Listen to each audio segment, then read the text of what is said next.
This is just going to be some semi-shitty fucking filming here. But I'm loading some lead powder-coated heavyweight bullets with 10 grains of tight group and a large pistol primer that's all I can get. It's not a high-pressure cartridge, so I should be okay.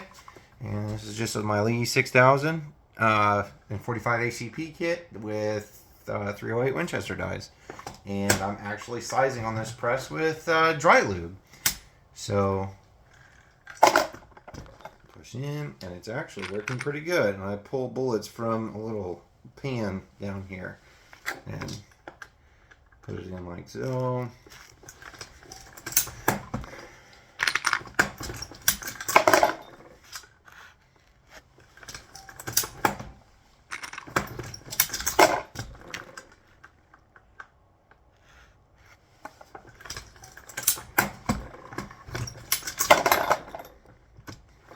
Let me see if that actually, yep, that loaded. That's an S&B case, a military NATO case. That's why it felt weird on the priming. Come on.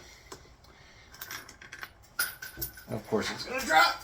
Oh, went on the floor because gravity's a bitch. Anyways, put that little guard over here. Put that guard there. Double check everything. All right.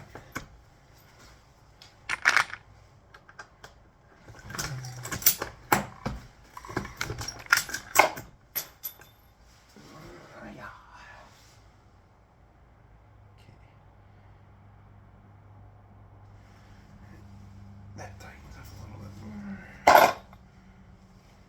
Make sure that's tight. This is tight. These bushings actually loosen up ever so slightly over use.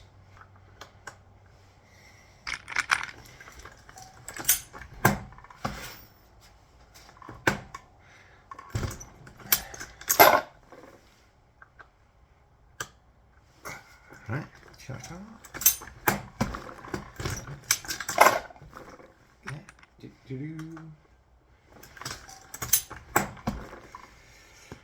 Just to review, I've got a metal piece off of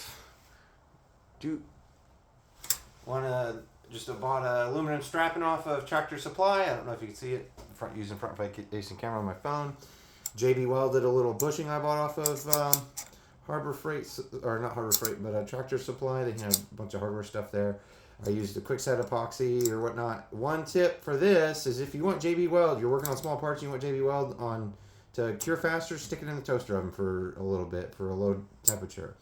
So I took a little money clip from Dollar General, put a bag of rubber band, bought a bag of rubber bands, put it around this, put it on the back of this, and put it to this, and now it adds spring tension. Like so, for a door shuttlecock. And it's bent just a little bit. That's one modification I made. And then on the primer slider, I don't have any modifications because it actually smashes the fucking between there, right there, where it hooks up. But the case slider, I have a small metal straw there that if I pull it off, you can kind of see how smashed and fucked up it is. But it's just where it's going to basically have a nice equilibrium of function, and it's not that bad. I really need that case activator to work, so that's why it's like that. But yeah, I've got 308 Lee size die, a M die, the long rifle charging powder, the long charging die with this deluxe rotating, powder measure strapped up to my bottle of tight group, and it wobbles a lot, but it still feeds. An empty one here with the bushing in there for that little rod here, that little metering thing comes out. So you have to have this bushing here for this part to stay underneath this part so it can index the shell plate. That's how it works. This is just a framing you fuck. Anyways, this is just a bullet seeder. I used the Lee one because I want this to be quick adjust for different bullets, in case if I want to change bullets on mid-stroke. And then this is just a call it crimp die. Framing. Yeah, call it die here. So I'm just running all this and making a bunch of ammunition and making it quicker than doing the single stage stuff. Kind of tired of using single stage after 8-10 years of running a single stage, you know. So you gotta run this Lee a little bit slow. Make sure it runs right, because the priming system doesn't always like to charge, and you gotta come up here and knock it, and make sure you got plenty in your slide right here where my finger is, or else it won't have enough weight to actually feed primers in to prime it. And then you just got to check on, you can kind of see granules of powder up here on the red plastic. Ooh, the red plastic bottle adapter, so you can make sure you still got powder. Plus, if you shake it, you can, or bop it, you can hear powder in it.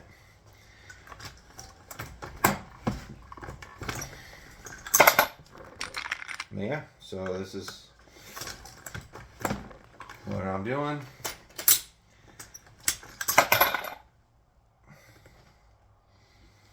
And you can use the 45 ACP case feeder for 308. You just got to set it up a little different, or just, you got to set it up properly.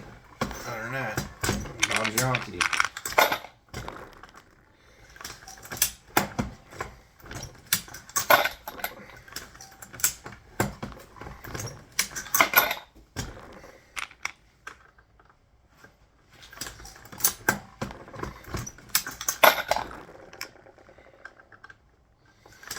And I had gotten this thing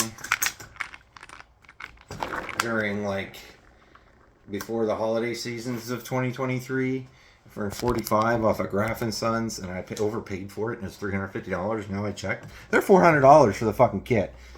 Fucking ridiculous. Not on Graff & Sons, just in general. You will have some of those springs bow and flex if it has any tension up against it sometimes. Just depends how much of a fit it wants to make.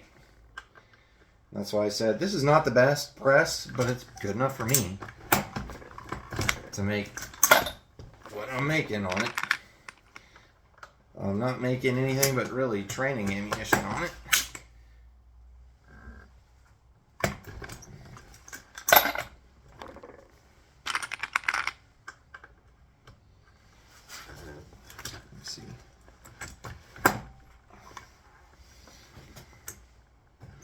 Oh, so I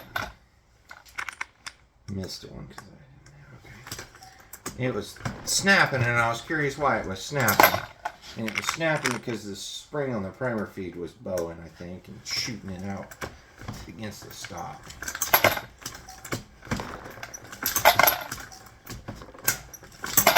So then I'll take these. Here's a good example of what to watch for on quality control. And you're not going to be able to see it right until my finger focuses on it. That primer didn't get seated in there all the way. So that is going to be a reject in the reject pile, essentially. So what I'll do, once I got a little mess of ammunition here, I'll sit by and let me switch the camera. Every time I switch this camera from the front facing to the rear facing, it delays a little bit. So if it gets cut off a little bit, that's why.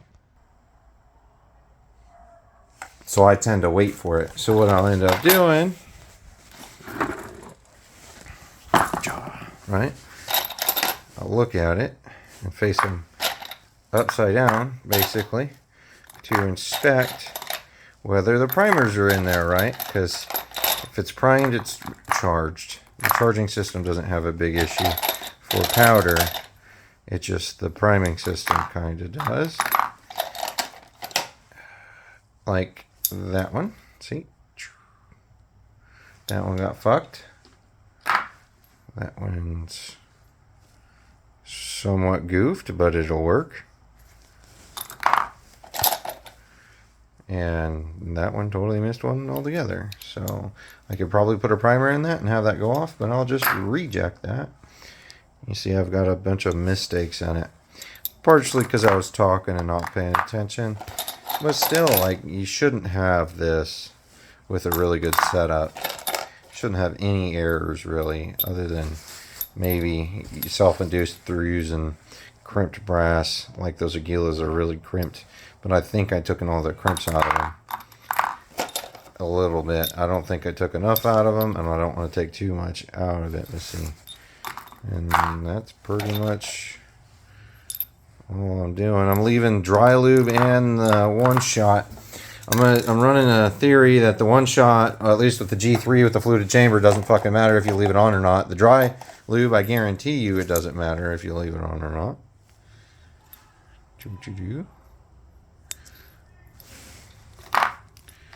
So there you go. This is just that one. The Lee mold, they're slightly taller because they're pointed. Somehow Lee is pointing them bullets. Also got some more loaded with Winchester large pistol primers. I've run out of those.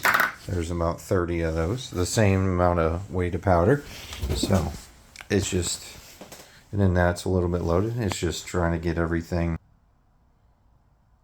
loaded up and ready to go. Fuck blasting wherever the fuck I decide to. So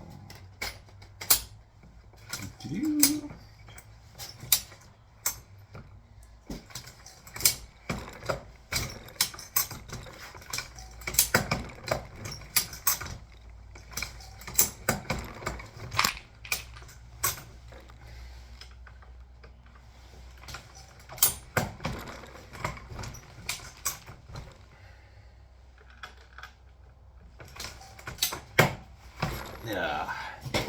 So this is just an empty dye station. That's why you see that bullet that long. Plus, if I wanted to, I could see from the top.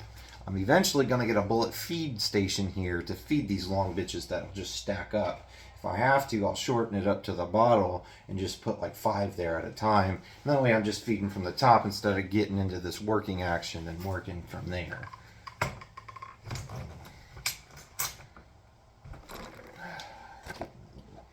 Here, slide it on my tray there, right here. You can barely see it down there. So that way when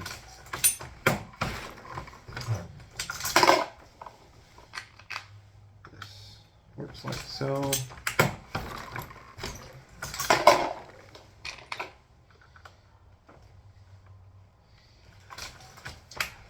I had an RCBS sizer die that was backed out all the way essentially in here, but that was actually seating the bullets partially and then crimping it the way I had it set up, and I wasn't willing to adjust it really too much. So I just pulled it for the sake of tonight, and probably will keep it out, but I just had it for alignment basically. Because this thing really needs help aligning itself on the pin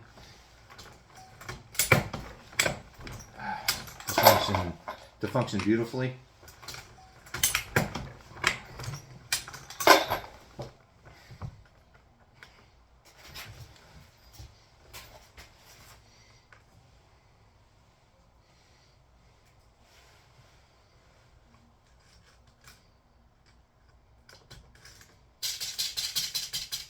You see, I felt that not feed, so I'm going to try to manually feed a primer gently here. So that way, this one, because this little shaker here up against this rod here doesn't shake it violently enough, and I forget to shake it sometimes. Let's take this actually out, because I'm not sure if I charged it or, oh, come on, what exactly happened with it here.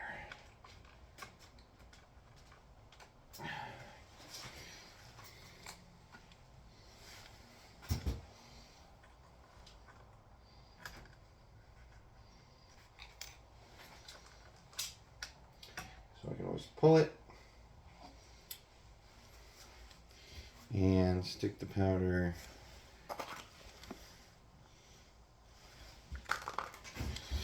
in an empty tight grip can I have see, I didn't end up charging that one, so.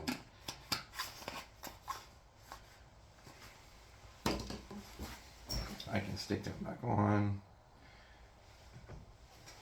Yep, like so.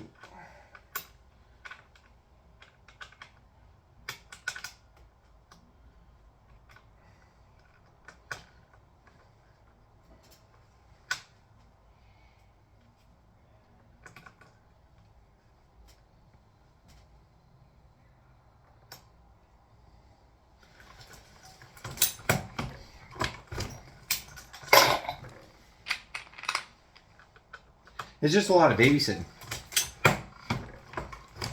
But it's a lot better than spending $1,000 on one of the name brand ones. Like the high-ender name brand ones where you know you're pretty much going to get the same quality of ammunition off the same approximate assembly line. May have a little less errors, but it's not worth the extra money. When today's money is really valuable to people, you know. It's not like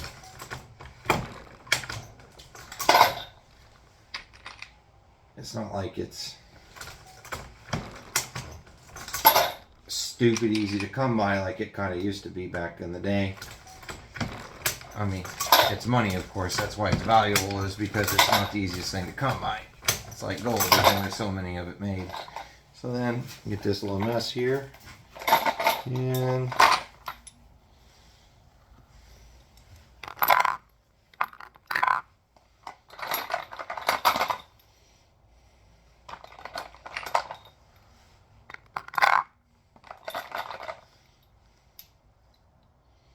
so, see, the priming system is not perfect,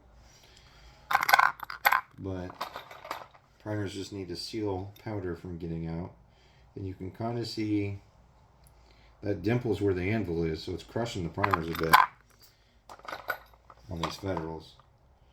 Because I'm using this, because that's all I could find. That was $10 a box, which isn't bad nowadays. And then it was fucking $3 a box. And you didn't sweat it. You know, it's fucking ridiculous. Do-do-do. Okay, so that's all the casings I had from that match. I've got to go get more casings from the house. Anyways, that'll wrap up my video. Thanks for watching. If you watched this long, I appreciate it. Don't really matter. It's just YouTube.